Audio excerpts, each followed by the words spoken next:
Welcome to the Gay Buddhist Forum, where teachers from all schools of Buddhism offer their perspectives on the Dharma and its application in modern times, especially for LGBTQI audiences. These talks are offered freely to the world and made possible by appreciative listeners. If you would like to support our efforts to share the Dharma with underserved audiences, please visit gaybuddhist.org. There you can donate, find a list of upcoming speakers, or enjoy many hundreds of these recorded talks dating back to 1996. And since then has started Buddhist centers around the world, based in California, and is the editor of Mandala, the international news magazine of the Foundation for the Preservation of the Mahayana Tradition. She's actively involved with working with Buddhists in prison, writing to some 60 men in prisons throughout the U.S., helping them with their practice and studies. She visits many of them in California, Massachusetts, Kentucky, North Carolina, Virginia, and Michigan, giving teachings in groups and meeting one-to-one. Some of these men are on death row or have life sentences, and some have been actively involved in gangs, both on the streets and in prison. With love, Alicia. Oh. And we look forward to your presentation very much. Okay. And thank you so much for being here with us. Thank you very much. I'm happy to be here. Happy to be here. I think I'm allowed to talk about anything, right? I think I'm allowed to talk about anything, right? You're right about anything. Okay. And since, or nothing, whatever you choose. Okay. No, I have a very quick mouth, so I'll probably be talking about a few things.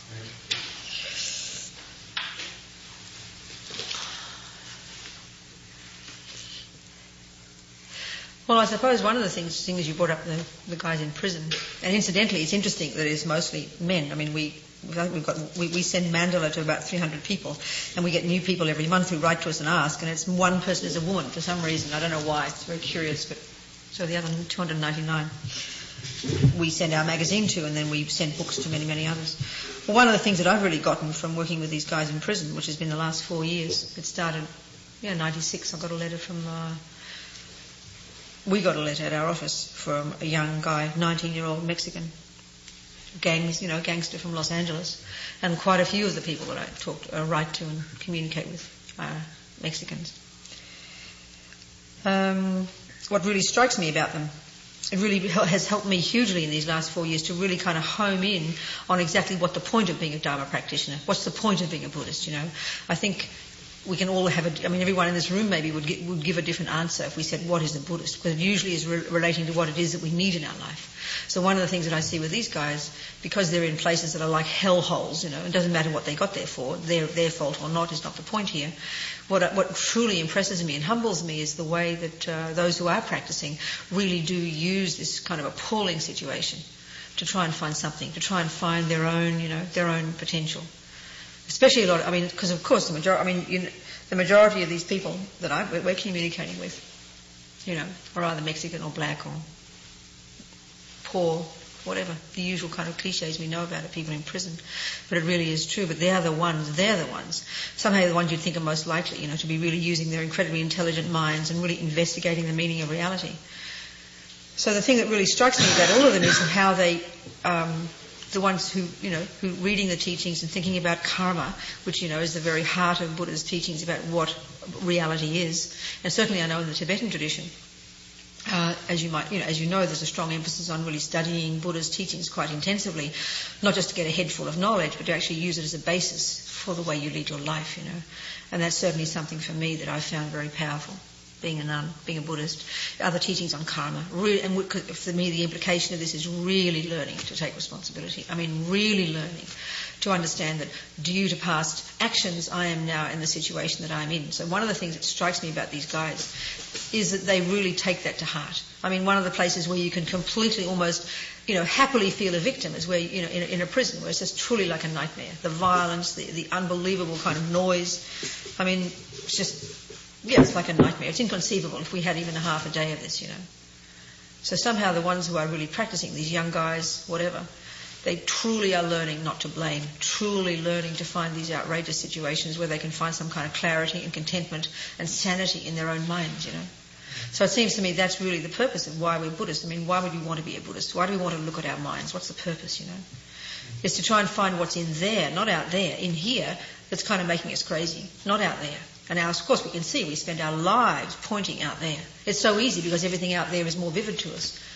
Especially in our culture, isn't it? Where we don't learn to look at our minds. I mean, my mother was a good Catholic, and I mean a really good human being. She taught me how to play music, how to sing, how to walk, how to talk, how to write. But she didn't know how to teach me how to be less angry, less jealous, more loving. She didn't know. We don't have methods. There's no such concept of a method how to get less angry. There are methods how to play piano.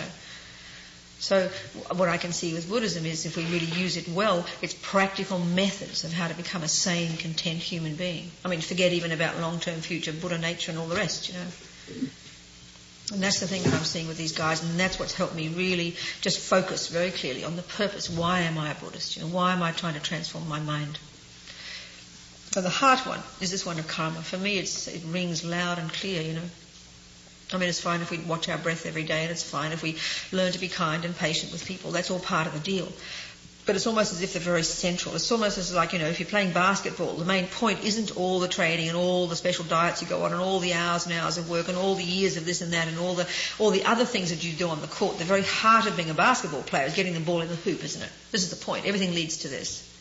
Well, in Buddhism, the point it seems to me, getting the ball in the hoop in Buddhism is changing the mind. Changing our mind. From what, though? To what? First, you only want to the only reason to change something is because it needs it. So what is it about our mind that needs changing? Well, one approach to it, one way of saying what Buddha says is that everything is to do with how we see it. Everything to do is with conception. Everything is to do with the way we interpret reality. It sort of sounds like a fairly, kind of like a cliche, but the more I think we understand the teachings, the more we practice, the more we really do see that truly, our own mind makes things up. It sounds like a cliche, but the more we look, I think we discover that truly is so. It is how you interpret, how you interpret reality, how you interpret your situation. As Lama Zopa Rinpoche, one of my teachers, said to this young guy, Arturo, who's now 24, and he's been in prison since he was 12, basically, like an awful lot of these guys, Since he's 12, maybe 1.5 years on the street altogether. And he's now in Pelican Bay Prison, which is where quite a lot of the people I write to and live, which is up in Northern California. And it's the top security prison in this state, where all the troublemakers from the other prisons go. They built it maybe 10 years ago for this reason. And half these guys, 2,000 of them, are in their cells 23 hours a day on complete lockdown. And that's where many of them will be for the rest of their life, They have 1 hour exercise in another cell. They don't actually go outside. So anyway, this is the first guy that wrote to me, and he's really an intensive practitioner. And as Lama Zopa said to him, which can sound almost arrogant if we say this too easily, but he said it with absolute comprehension, and Arturo somehow sees that, and many of these guys see that. He said, your prison is nothing in comparison with the prison of ordinary people. And he means us, the prison of attachment, the prison of anger, the prison of pride, the prison of jealousy. I mean, that's the real prison. But it's when we are in our ordinary environments where we have so-called freedom to do what we want, when we want, how we want, which is what you think about is what freedom is and what these guys don't have. You can't even get a cup of tea when you want it. You can do nothing, You have this 8x10 cell. And whatever it is that you can do in there, 23 hours a day, with 10 books and a television. This is all they're allowed to have. 1 pen, the inside of a pen actually, just the soft part, And that's about it. So somehow what you can do with this, in terms of, you look at how we lead our lives, we were deprived of the various activities that we call our life. I mean, that's what we call insanity, isn't it? That kind of deprivation. Well, that's what many of these guys have. And so, indeed, insanity is the option for many of them. Truly going insane every day, or killing each other, Or, like Arturo, finding something. Being forced, because of circumstances, to find the reality inside himself, to find the depths of his own mind, to find the huge universe inside there, all these nice things we know and hear about, but which we don't, when we're not forced to.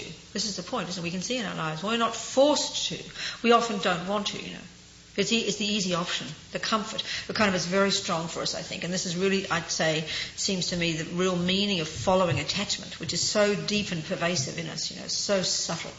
Way more than just, I like that, that's not attachment. It's a very pervasive energy, and it's the one of deeply, kind of continually trying to uphold our comfort zone.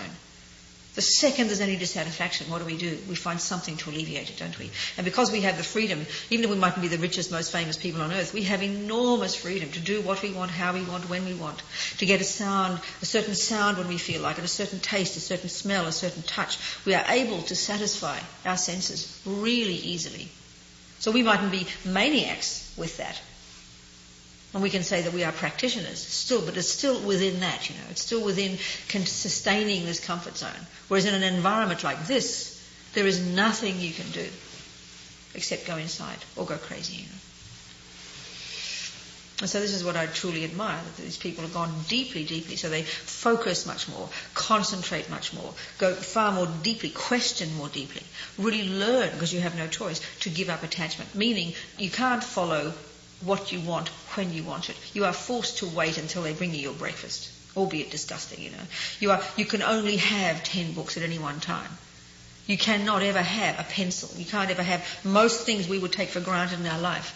Now, I'm not trying to say I'm feeling sorry. It's not a question of feeling sorry for these people.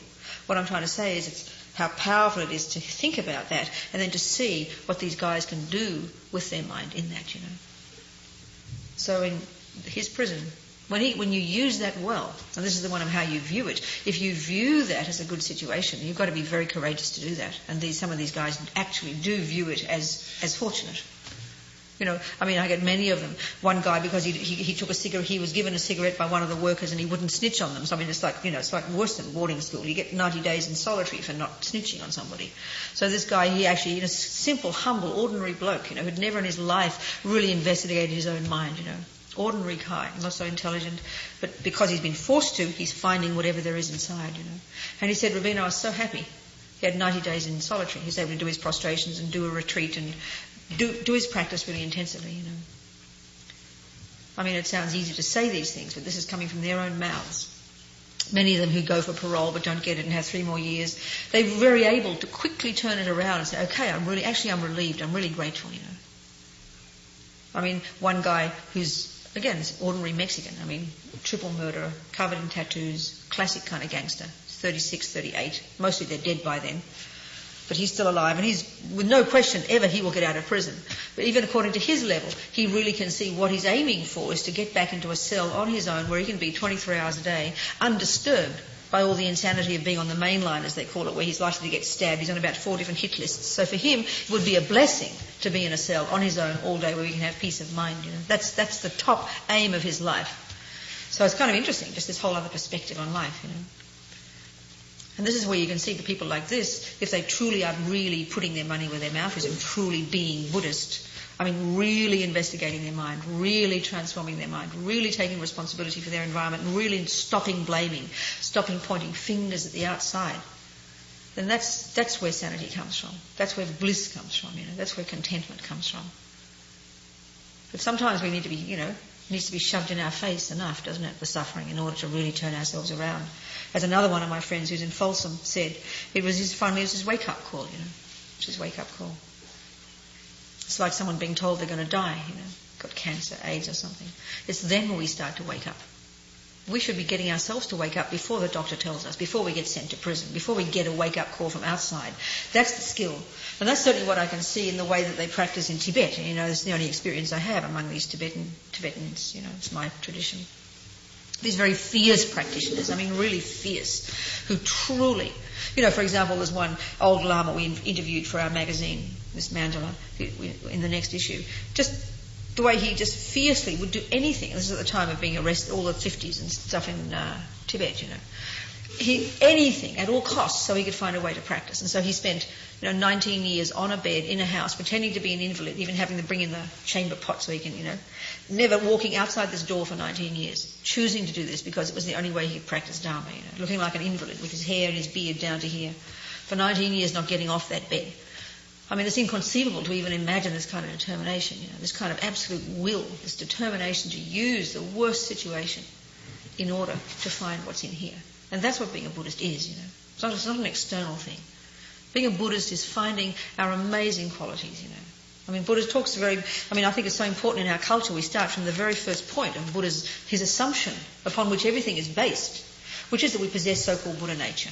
What does this mean in real terms, And I think, again, this is something that I think we all tend to hear this stuff in a nice religious way, and we have all these religious rituals, which is sort of very Asian, and that's just the cultural part. But we often, don't really penetrate deep below the surface, which is what we need to do, because it seems to me evident that what Buddhism is talking about isn't just sort of religious things that you believe in, but actual practical things that are to do with truth, reality, me, you, So Buddha nature means that our mind, our consciousness, our thoughts, feelings, emotions, who we really are, in other words, and which is not our body, not our fingers, not our eyelashes. We're not our body, That's just a fairly secondary way we identify ourselves. Male, female, this, that. They're not the real person that we are, The real thing that we are is our mind. And that mind or that consciousness, as Buddha teaches, doesn't come from God or Buddha, isn't created by somebody, is not physical, doesn't come from mother, father. This is ours, and we bring the energy with us. It's a beginningless continuity of mental moments. And so the potential, the natural potential, what this mind actually is Buddha, meaning it's pure. It's not fundamentally polluted, So a good analogy for me is like water. As long as there's that liquid there, isn't there? No matter how disgusting it is, no matter how polluted it is, we all know, even without being scientists, that its nature is water, H2O, if you like. If you have the skill to remove the pollution, then you find you show, bring up, make evident the true nature of that liquid. And no matter how much pollution is there, it never fundamentally destroys the true nature of water. As long as that liquid exists, it is its nature. In its nature, it is pure water. Well, that's a good analogy for who we are, our mind. Now, this is Buddha's first starting point. Our true nature is Buddha. Our true nature, meaning, is pure. So the implication of this is we can change. Yes, we are polluted now, and that's the attachment, the pride, the jealousy, the confusion, all the garbage that's in every single human being, every living being. That's our pollution. So that's the stuff we need to remove in order to uncover, make it manifest, our true nature. So I think having this as a starting point is sort of first step, but it's also incredibly profound, and it can give us enormous sustenance, enormous perseverance to go through the garbage of life, the garbage that life does definitely bring us, there's no question, and give us the courage to never give up, which is again one of these things that I get from these guys in prison, an incredible determination, incredible perseverance through difficulties, difficulties that even if we got 5% of it, in my experience, the level of violence is just inconceivable, the level of just, at so many levels, just simply the noise, something that I never thought of until I got it from every angle from these guys, Even where Arturo is in these special little pods, they call them pods, there are sections of 8 cells, 2 guys to a cell, maybe sometimes 1. He said the noise is like being in a rock concert all day, every day, maybe 3-hour break during the night, Being in a rock concert, and there's just 16 people. Not to mention, some of them where there's kind of areas where there are 800 people. Noise like we can't even conceive of, all the time. All the time. I mean, even just this alone is like a nightmare, to even conceive of this. And having no way, and that's the point, what they get so strongly is you cannot change it. You cannot open that door. So that's to me a very incredible level of renunciation, actually, if you think about it. Meaning truly accepting, this is my reality. Whereas you check with us, with all of us, this is our nature, attachment. The energy of attachment is to constantly trying to get what we want, to manipulate the external circumstances to make them just so that we can be happy. And if you think about it, that's really what we mean by happiness in this life, Manipulating the external world to make it just so then I feel now I can be content. So to go beyond that, to truly let go of having to do this is sublime. I mean, this is truly renunciation. This is really a certain level of practice that maybe none of us would ever get to in this life, where we have the freedom to do and say and think exactly what we want when we want it. So this is like really practice. And really, that's where we find our sanity. That's where we find the person we really are. That's where we find our bliss and joy and kindness, and therefore love and compassion and forgiveness of others, And what I'm again seeing with these guys, some of them for 4 years, 5 years writing, and from what they tell you that they've been truly abused. I mean, where Arturo is, because it doesn't matter the story, but basically they're putting him in this cell because whatever, it doesn't matter. There's kind of a lot of politics over the Mexican mafia, for example, and completely unjust, the things that happen sometimes. But they absolutely, some of them, you don't get a single word of blame or self-pity out of their mouths. And that's something quite profound, And that's the thing that I'm really getting, I don't know, just from this whole idea of understanding what ego means, what ego means. I mean, when we say ego, we tend to think of this big, strong, powerful thing that kind of asserts itself. But actually, the way Lama Yeshe, who's my main teacher, as he said, he used these he said, ego is kind of like self-pity me, kind of this little colloquial statement, Well, you check the meaning of this. And the more you look in behind when anger arises, when attachment arises, when pride, hurt, jealousy, you name any of these emotions that we all have, which are the pollution that causes so much suffering and then cause us to harm others. You check behind that. It's poor me, isn't it? That's ego, Ego isn't, it could be, I am so special, but it's got a taste. You think you've got a very proud person. It's kind of a taste of a little kid there, isn't it? You just prick them and they deflate. It's not a really strong person. A strong person is a humble person. A very proud person is actually very fragile, kind of like flaunting, But they're almost like you have to say the slightest thing and they're in tears. So it's self-pity me, poor me. And you check the main way that we suffer, especially in this culture where it's a huge kind of victim mentality, which is the one of ego. It's poor me, why me, how dare they do that to me? If we feel this, then that's the energy of ego. That's the irony of ego, It's this miniature, small, confined, limited, unhappy, frantic sense of little baby me. And the more, ironically, the more that is there, the more small, the more fierce we are in our anger, pride, whatever we call it, this little I lashing out frantically. That's what insanity is. That's what samsara means, That's what ego is.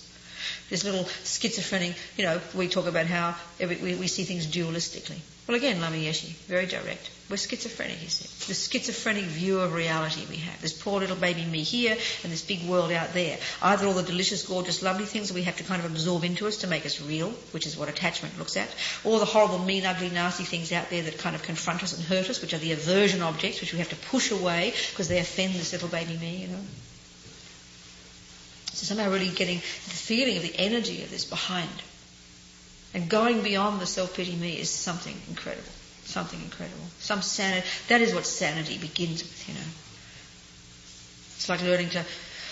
And it's interesting, when they talk about, isn't it, ego, the fundamental root of samsara, the root delusion of samsara, the root delusion that is the source of why we're even reborn in the first place and why we have any suffering whatsoever and why we therefore harm any others, is called ignorance. But ignorance specifically, they kind of, often in the Tibetans anyway, they little kind of colloquial again, this ego grasping, this fear, its manifestation is this kind of grasping at this sense of I. In the West we call it actually instinct for survival. It's interesting. It only arises, we think of it in terms of animals when they're threatened or when we are threatened. We think of it as this. But actually that's really the symptom of this fearful sense of I rising. And this is the symptom of this ignorance. Ignorance of the true nature of how things actually exist, which is not separately, in the schizophrenic, lonely sense of lonely, alienated, cut off, bereft me here and this big fat world out there, which is how we all experience life. That's the symptom of this ego grasping. That's the symptom of this I, this ego, which is the source, the root. And its nature is fear. Look at what we call instinct for survival, when someone threatens you. What rises like a sleeping lion, isn't it? Is this poor me, how dare they do this to me? Freak out, complete panic. That's I, That's the symptom, that's the sign of this ignorance, the presence of this ignorance, this clinging to this fabricated sense of an independent, solid, real me. We all know these words, but it's the experiencing of them that is the realization. And it's the elimination, not of the I, as the Dalai Lama says, it's not as if you find the I and then chuck it out. No, because the I that we think exists doesn't exist. It's this ancient kind of projection that we've had for eons that is a hallucination that our mind has made up, as Lama Zopa says. So it's not as if you chuck it out. When you realize emptiness, they say, when you realize the lack of this particular way we grasp an I, you realize the lack of that, that's all. You find that lack. You don't find an I and throw it out. You find the absence of the I. That's what emptiness means. It refers to the absence. And why they say it's such a profound experience is because it's finally the recognition. It's the finding. It's the finding of the lack of what you thought was there all the time. So this is the very root, isn't it? But then, of course, on top of this, the main, if you like to say, the ignorance is the root of samsara. This sense of I, which is what even causes us, propels us from one life into the next, is the way they talk about how when you die, especially in the Tibetan tradition too, there are very detailed descriptions of the death process. And of course, in these very esoteric practices, in Buddhist Tantra, there are these ways, very sophisticated methods of actually harnessing the energy of the subtle and physiology of the body and the mind, in order to literally harness the energy and literally go through death without losing control, in order to therefore choose rebirth. This is how they talk. But what they say, roughly speaking, happens at the time of death is the gradual throwing off of this gross sense of me, Robina, the sense of who she is, this Australian, female, this, that, all the stuff, all the package that we have and identify with, That's ceasing. And then by the time we stop breathing, even by then Buddhism, the way we say in this process, already then, which is when you're ready for the body bag in this culture, but you're not dead yet according to the Buddhist tradition. You've got even 2 more days before the subtler consciousness is able to leave the body. But even before then, they say the karmic imprint that will cause the future life is beginning to ripen, to harness. And so there's this powerful grasping energy, they say, manifests at that time that's really like a kind of a huge motor that just propels us into this intermediate state that they talk about between lives and frantically looking for another basis, for another I. This is the ego grasping. And as long as that is there, this ignorance, this kind of propulsion, whatever the word is, to continue to get reborn. And then once we're in the life, is what drives us to do what we do, in the neurotic ways especially. And we can use it skillfully for the good stuff until we get rid of it, nothing wrong. But it's what drives us. And then its main energy, because this is the irony of this ego, this pushing, this energy, this grasping, this sense of me, so primordial. The irony is because it's separate and cut off, dualistic, whatever you want to call, lonely, bereft, me here, kind of, then of course because its nature is to feel lacking, then naturally its main voice, isn't it, is I want. This is why attachment, so-called, is our main delusion, Attachment is the main cause of our suffering, effectively in this life. The fundamental cause of suffering of this ignorance is ego grasping. But then the I want, the attachment energy. And again, it too is so primordial. It's not a question of, I'm attached to chocolate cake, I'm attached to this or that. That's kind of a gross level of it. It's something truly that is, again, moving us from second to second.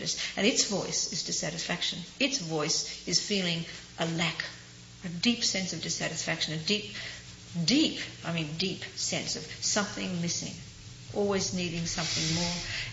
And then because it's kind of so crazy and because it's such a liar, it projects onto all the outside objects, absolutely believing that handsome body and that gorgeous cake and that delicious sound and that whatever looks delicious and will give me the happiness that I am craving. So when we shove it in to any one of the 5 senses, and then wonder why 5 minutes, 5 days, 5 years later we're feeling bereft again. This is the energy of attachment.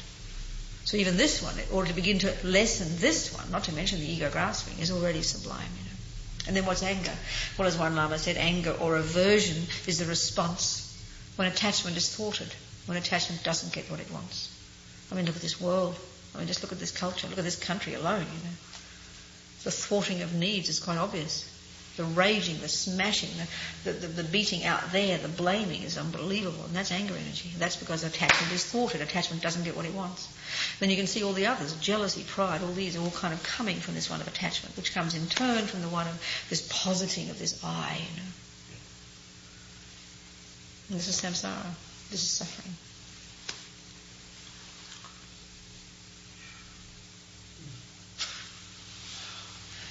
Well, we only got half an hour. Maybe we have questions. You said I should have time for questions. The powerhouse. I feel like I heard a message right from the front line. I'm so touched. We do have one of our sadhu members in prison. Oh, you do? Fantastic. That's so good. Yeah. Absolutely powerful. Good. right from the front lines and from the heart. Well, that's it, that's the one. I'm sure that plenty of us will have questions. Please, if you have any questions, anything. I'm happy to talk. What kind of cooperation do you get from the wardens and the prison I understand, yeah. Well, in general, they're all fundamentalists, very suspicious. In general, their nature, I'm not trying to be critical now, it's just the nature, that type of environment you can see, is to not be supportive. It's rare to find support. And it's like a jewel when I find support.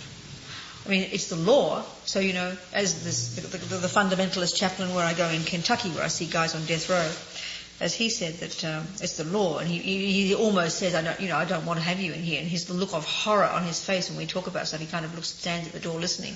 It truly offends him, and I feel sorry for him, But he knows he has to allow it. But he sort of, unless you're very determined and they're always polite. I can never be kind of aggressive, But it takes sometimes years to actually get them to set it up. But some are kind, some are very supportive, and it's rare to find someone like that who truly doesn't care whether you. Doesn't matter. They just know if you're trying to help people, then they support you.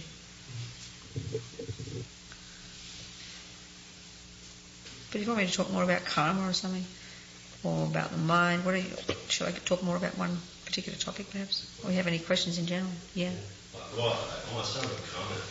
Yeah. That was the most powerful Dharma talk I've heard at GBF.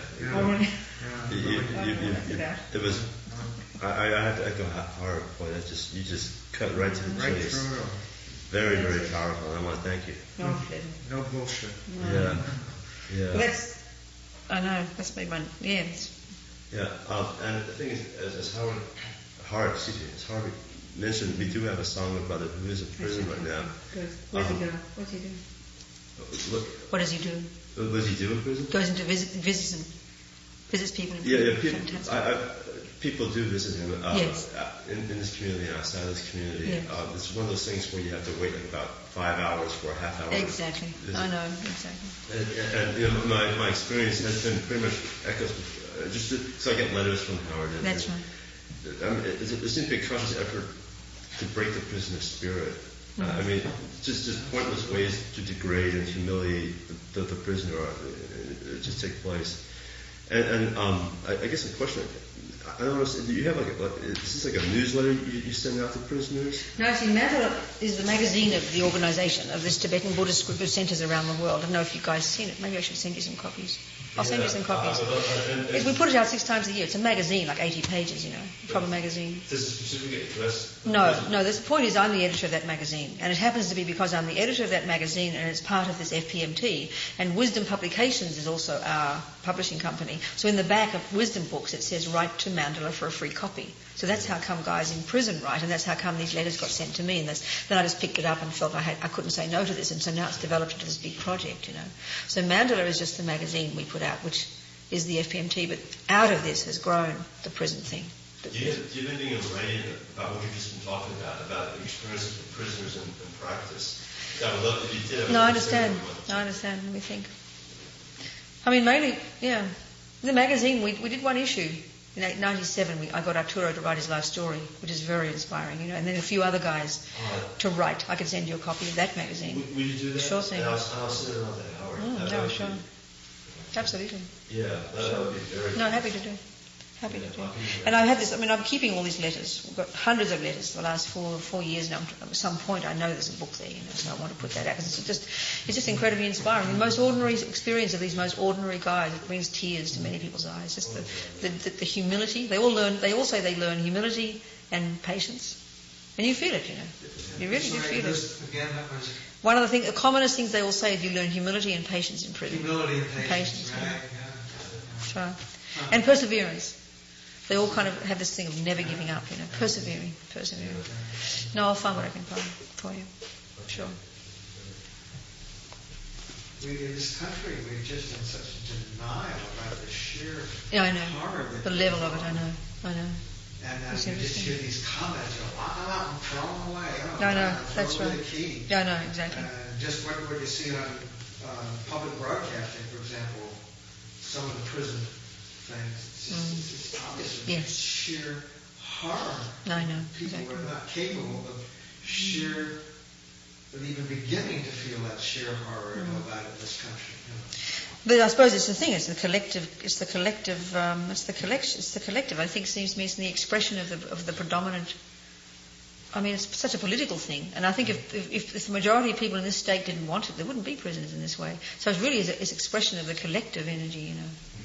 I mean, it costs something like 40,000 a year. Yeah. Even in juvenile hall, I've heard, costs 20,000, 30,000 a year just to keep them incarcerated. You know. The only sign of hope I've seen are comments like, "It's getting too expensive. We can't afford it anymore." Well, that'll be the bottom line eventually when they have to change for this reason. Yeah, might force other things. Yeah. So anyway, what else can we talk about in the time we've got? You work with women in prison. Well, that's what I'm saying. We've only ever had one letter from one woman, which is kind of curious. I don't know why. I only respond to people who write, you know, and then send books to them and go visit. What else? Yes. I just have a comment. Yes. I don't hear much about karma. Yeah. And you just said, are you guys mostly Zen, or you're a mixture? Mixture. Oh, I see. Okay. But I would say, let me say, in American Buddhism, yes. I don't hear a whole lot, in my very limited exposure, mostly Vipassana, about karma. Sure. And I don't care to, no. But I'm just saying, from my reflections on what you said, is that I'm involved somewhat with victims of sexual abuse. Okay, yes. So one of the psychological models is the inner child. Yes. You know, and you actually use that as a way, as a victim model. Yeah, I understand. And I don't have any things to say except the extreme difficulty of even a victim of sexual abuse of accepting the karma. Unbelievably difficult. No, there's no doubt. Because the work seems to be in working somehow with the psychological relationship you have with the perpetrator. Right. But not in a karmic way. No, of course not. No matter what my relationship is with that perpetrator, that was my karma. Yes. So that hasn't been introduced really into modern. I think I really think it's just interesting. It's such a. I mean, two different things. First of all, this one of karma. You know, because we're all sitting here and we've all chosen to be Buddhists, we're not here completely. I mean, maybe some of us are having mental breakdowns, but we're still managing to deal with our mental breakdowns. We're not completely. You understand? We're not the total victim in the classic sense of being abused without any understanding of how to deal with it, which is the worst suffering on this earth, isn't it? Which is the examples of people you're talking about. So there seems to me, first of all, here I am, I can say more about karma, the classic Buddhist teaching, because that's the Tibetan tradition very strongly in these monasteries, 20, 30 years of intensive study of all the Buddhist stuff, in order to incorporate that into your meditation, in order to eventually internalize it and realize it and go beyond being victim, I mean in the most profound way, okay? So, but as to then, saying a few things here. There's this nice analogy they use in Mahayana, that a bird needs two wings. Now, one wing is all the wisdom, they call the wisdom wing, and one is compassion. And all the wisdom work, if you like, is all the work that you do to achieve your own nirvana, which is all the work of dealing with your mind, understanding karma, letting go of garbage, understanding attachment, developing renunciation, realizing emptiness. All of this is the wisdom wing. And then the other one is everything you do in relation to others to benefit them, basically on the basis of success in this one. So, in terms of, here I am mostly talking the wisdom wing, just touching on little points of the mind and our own suffering. That's where you're emphasizing self, understanding this one. But when it comes to benefiting another person, they say, depending on what that person is in front, it might have nothing to do with karma, with anything. It might be just, one of the things about helping a victim is knowing what it is that they need to hear that helps their mind work with what they've got. So it seems to be you need to be a very developed person. Or as one Lama said, you have to be a suitable vessel to hear these kinds of teachings of karma, taking responsibility, letting go, stopping blaming. That's a pretty powerful level. And it already implies some sense of a reasonable self. But when you're a true victim in the classic sense of being sexually abused like a kid, as a kid, you have no basis. There's been nothing developed in the first place, so everything that is there has been stomped on. Okay, the bigger picture is that, intellectually due to past karma, but it's not going to be helpful to that person to hear that. The job to help that person get some sense that they're not to blame, that it doesn't reflect upon them, that you are a marvellous human being, that it isn't you that is at fault. And then when a person begins to have this sense of themselves, if they ever like the views of Buddhism, then they can start to hear the view of karma. Do you see what I'm saying? That's where I can see, say myself, being a Buddhist, studying this stuff, ascribing to it myself, trying to use it myself. When I have all the different people coming to me, whether they are guys in prison or whatever, and there are different kinds. I'm talking now about the ones who really have a very powerful practice, who can hear this stuff full on and use it. But sometimes you have to say this, you are a good person. That's the main teaching. You are a wonderful human being. Talk about, using the Buddhist term for Buddha nature, meaning you are fundamentally marvellous, not you are fundamentally garbage, which is what we tend to think. Which is the irony, is that that's ego. But you can't say that. It sounds too heavy. Do you see what I'm saying? But the one of karma is, if you really go into that, it's just because, Buddhism on the one side says there is no creator. So what's the implication of that? What is the cause of the universe? Well, it's karma. And what is karma? Karma means action. Action means whatever a sentient being, ants, dogs, humans, you name it, whatever a sentient being does with their body, their speech and their mind, that leaves an imprint in that consciousness. And literally you can say, if you want to find creator, if you really follow this stuff through, there being no outside creator. It just can't come from its own side out of nowhere. It can't just be potluck. It can't be random. So, this is what the detailed teachings on karma actually explain. How literally we are the creators of our own reality. So that scorpion, for example, according to the teachings on karma, a scorpion, it has consciousness. Fundamental, beginningless consciousness, just like Robina and you, But due to past karma that ripened at the time of its past death, its little consciousness zapped, was attracted to mummy scorpion due to negative energy. It now is manifesting as a scorpion. Literally, it's got a scorpion mind and a scorpion body. So it is literally the creator of its own past. The person who gets raped and murdered and abused, the person who's in prison unfairly, whatever, you name it, So one of the fundamental laws of karma is that if you are experiencing it, whatever it is, it has to have come from what you did. Otherwise you wouldn't be experiencing it. This already is so profound. For us even to accept in our daily life that person being mean to us in the shop was due to our past karma. Instinctively it's who do they think they are, how dare they, the tiniest thing. So to actually have this view and be like one of these old Tibetan Lamas, common experiences. I've got many stories of these just guys who are just, classic examples of people who are truly practicing this path. One of these old guys, 35 years being tortured. 35 years, his body's a wreck, but he's just this blissful, beaming person. And he's, apart from many other things, explaining about his experience in the prisons and being tortured. As he said, he was able to use that experience, that suffering, and transform it into pure joy. What does this mean? It's kind of like, excuse me. Where does that come from? That needs a book of commentary, But you can kind of get the feeling that a person who truly has the view of karma in their mind, not just intellectually, but experientially, experiencing. And this is interesting too, the more you understand karma, which is actually dependent arising, interdependence, the more you understand emptiness. This is a very interesting thing actually. The more we understand that everything is due to our past actions, everything is interdependent, the more it leads us to emptiness, It's a very interesting approach actually. Understanding that this consciousness, again, what is mind? In Buddhist terms, mind is non-physical energy. Can't see it, touch it, smell it. Doesn't come from God or Buddha. It's not created by anybody. Doesn't come from parents. Body comes from parents, no problems. Thank you, mother, father. Egg and sperm produced, So the Buddhist view, and again in these detailed explanations they give in Tibetan Buddhism, the time the egg and sperm came together, what caused them to stay together, We're talking old-fashioned ways of having babies now. Lord knows how the Buddhist texts describe the new ways of having babies. But, when egg and sperm come together, in Buddhist terms, what causes them to stay together and not go down the toilet along with the rest, is the entry of consciousness. The subtle level, a very subtle level of the continuity, let's say, of Robina's consciousness, due to many, many, many karmic causes and conditions, came together and was attracted to that particular egg and sperm. Now I'll even tell you, it's most extraordinary how they describe. This is again in the text, the Mahayana texts that are studied in Tibetan Buddhism. How they even describe a rebirth. And this is my speculation, but this sounds to me like it's a heterosexual rebirth. It's very curious, actually. You hear how they say it. There's this lovely book, very small, that describes the entire death process, and it's a commentary by one Tibetan Lama, and the Dalai Lama's written a foreword to it. It's called Death, Intermediate State and Rebirth. Very small, but very tasty little book. Anyway, the process, as Dalai Lama describes in the foreword, is that, at the time of death, Robina's, let's say Fred, she was Fred last life, okay? And then due to very strong virtue ripening, strong virtuous karma ripening at the time of Fred's death, because virtuous karma is the cause of why we have a human life and not a scorpion life, right?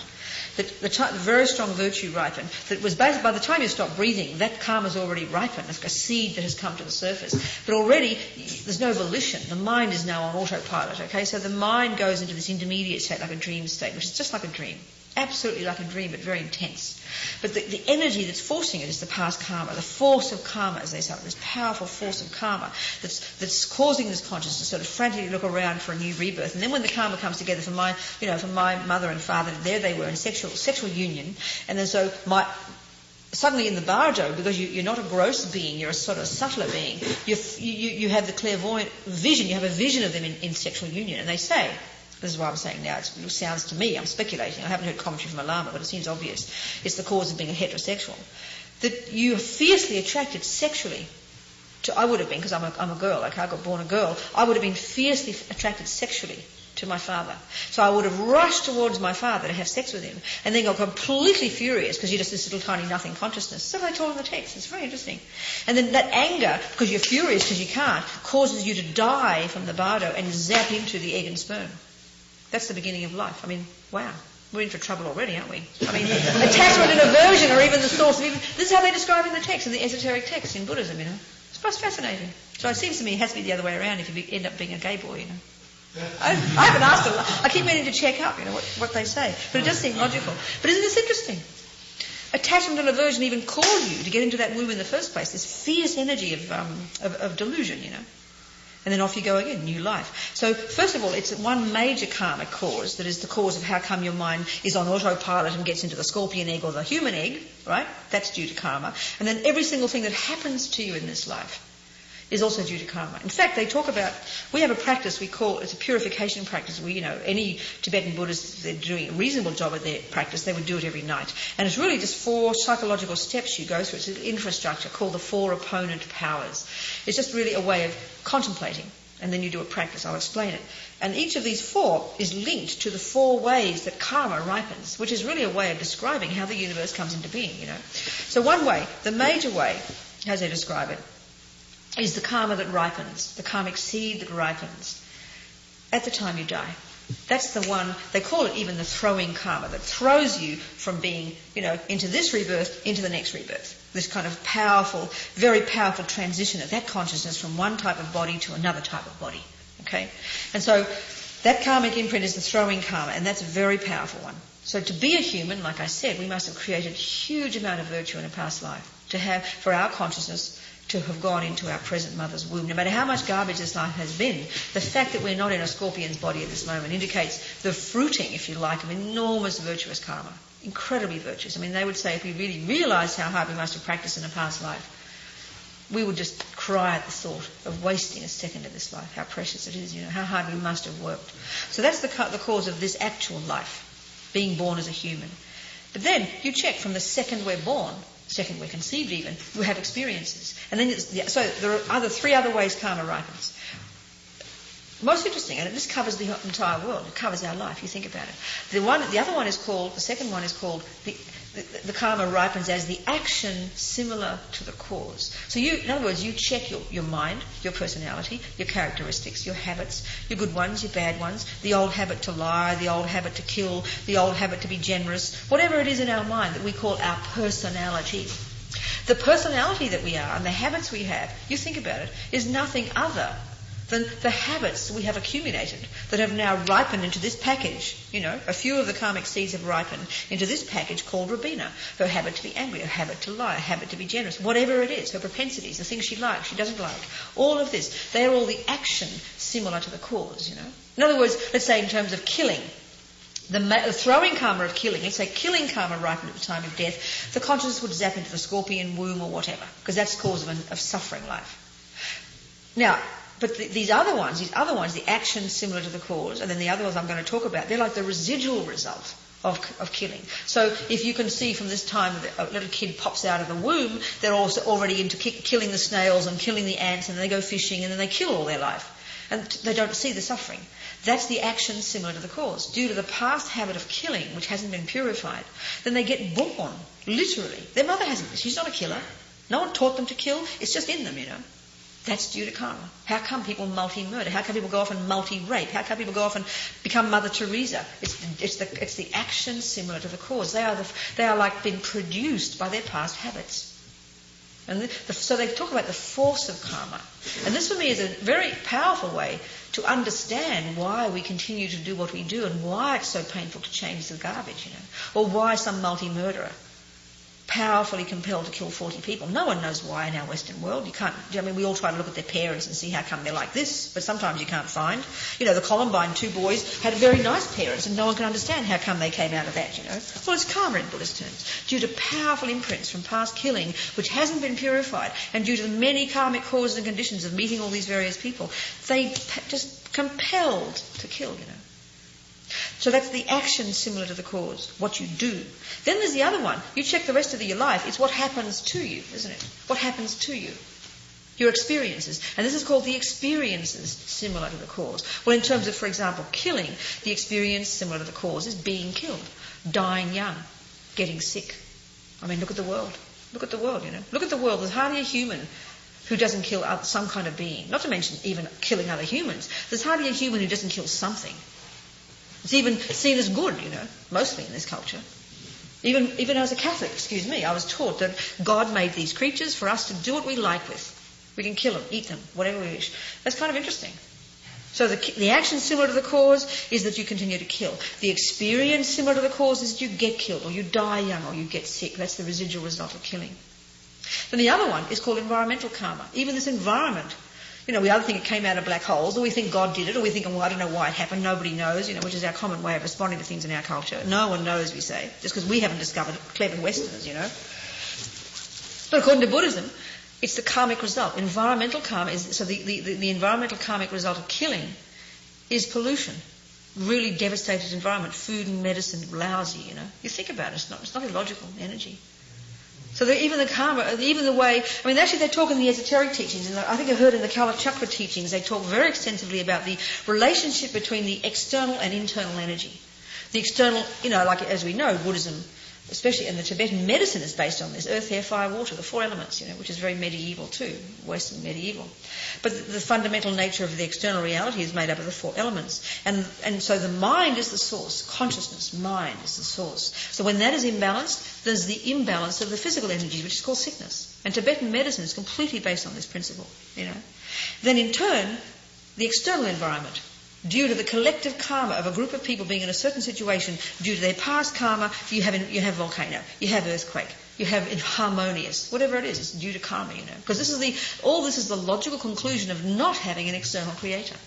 And nor the Western view of it merely having its own laws, black holes and all stuff coming from its own side, having no effect from the consciousness. But the Buddhist view is everything is completely interdependent, and the consciousness, mind of sentient beings. If you want to find a creator, it's sentient beings' minds, but not in the magic wand sort of sense of creator, but in long-term evolutionary sense of creation, These are the teachings of karma. This is all in Buddhist teachings. It's all there in the texts from India since day one, And it happens to be in the Tibetan monasteries, they study this stuff very extensively. And it happens to be that the kind of mind I have, I find this stuff huge and fascinating, and not just intellectual, but you bring it to your life, And the way you do purification every night, by regretting killing, let's say, by regretting sincerely killing, you purify it happening to you. By determining never to kill again, you purify continuing to kill. So then don't be surprised if you wake up next life and you burst into tears and you see a snail killed. Do you see my point? It's not an accident, This is sort of logic in a way. It's interesting. We have so much to learn from you. We only had an hour. I'm so sorry. I hope to come back and be with us soon Definitely. again. No, I'm very happy. In this lifetime. Absolutely happy. Thank you very, very much. Okay. Sure. Anyway, whatever. Excuse me. So, shall we finish, shall we? Or any questions? Was that enough? Shall we go? Midday. Time to go, huh? That's kind of enough. Okay. So can I do a little prayer to finish off with? Thank you. May I? What's that again? Do a little prayer to finish? That would be wonderful. Okay. So this is we call it a dedication prayer. And what it is really saying, for 1 hour we've been together, okay? And for 1 hour, every one of us, isn't it? As many moments as there have been as a karmic seed planted on our mind, because every single thought does count. Every thought is a karma. And it doesn't go astray. It has to bring a result, like every seed you plant. So we just rejoice, for this 1 hour, each of us, listening, thinking, contemplating, including me, even though I'm speaking. Whatever has gone in, whatever makes sense, whatever aspirations that have come from this, all this rich energy that we have just created for 1 hour, may these seeds, may we nurture them strongly with our virtue from this next second on, and may they ripen as quickly as possible in the fruit of our own marvellous potential and our ability to benefit beings. I'll just sing a little prayer in Tibetan that says that. Gewadi nyudu dag Lama sange drub gyurne drova chikyang malupa Dei sala kapasho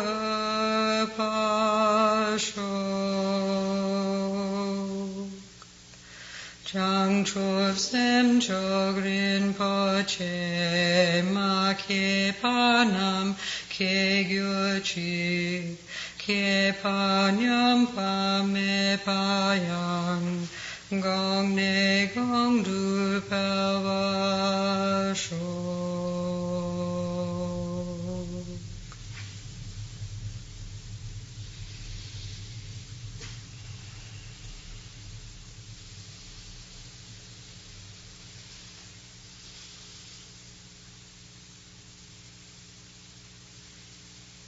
Okay.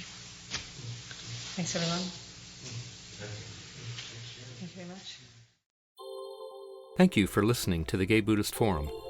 If you would like to hear several new talks per month and be notified of upcoming speakers so you can participate live, please subscribe to this podcast, like us on Facebook, and join our mailing list by visiting gaybuddhist.org.